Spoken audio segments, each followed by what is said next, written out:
नमस्कार, मी संस्कृती आणि आपण पाहत आहात नवा मराठा।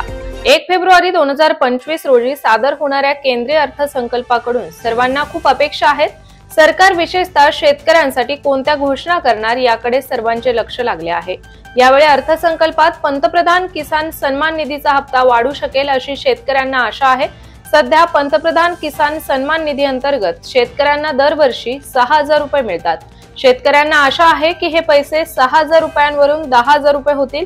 तसेच हे बजेट मोदी सरकारच्या तिसऱ्या कार्यकाळातील पहिले पूर्ण बजेट असेल। यामुळेच शेतकरी अर्थमंत्री निर्मला सीतारामन यांच्या संभाव्य घोषणांवर लक्ष ठेवून आहेत। शेतकरी आणि तज्ञांचे असे म्हणणे आहे की महागाई आणि वाढत्या शेती खर्चामुळे 6000 रुपयांची मदत पुरेशी नाही। जास्त पैसे मिळून शेतकरी शेतीत चांगली गुंतवणूक करू शकतील। तसेच हे पाऊल ग्रामीण अर्थव्यवस्था मजबूत करेल। सरकार ही रक्कम 10000 रुपयांपर्यंत वाढवण्याचा विचार करत आहे, परंतु अद्याप कोणताही ठोस निर्णय झालेला नाही।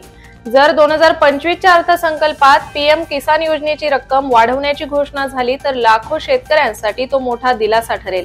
अधिक आर्थिक मदतीमुळे शेतकऱ्यांना त्यांच्या शेतीविषयक कामांमध्ये मदत होईल आणि ते त्यांची आर्थिक स्थिती सुधारू शकेल। याशिवाय प्रधानमंत्री किसान सन्मान निधी योजना 1 डिसेंबर 2018 रोजी सुरू करण्यात आली। लहान आणि सीमांत शेतकऱ्यांना आर्थिक मदत देणे हे त्यांचे उद्दिष्ट आहे। या योजनेअंतर्गत शेतकऱ्यांना दरवर्षी 3 हप्त्यांमध्ये 6000 रुपये दिले जातात। हे पैसे थेट लाभार्थ्यांच्या बँक खात्यात हस्तांतरित केले जातात। आतापर्यंत सरकारने या योजनेअंतर्गत 18 हप्ते जारी केले आहे। 19वा हप्ता येत्या फेब्रुवारीमध्ये अपेक्षित आहे। तर अशाच माहितीपूर्ण बातम्यांसाठी चॅनलला सबस्क्राइब नक्की करा।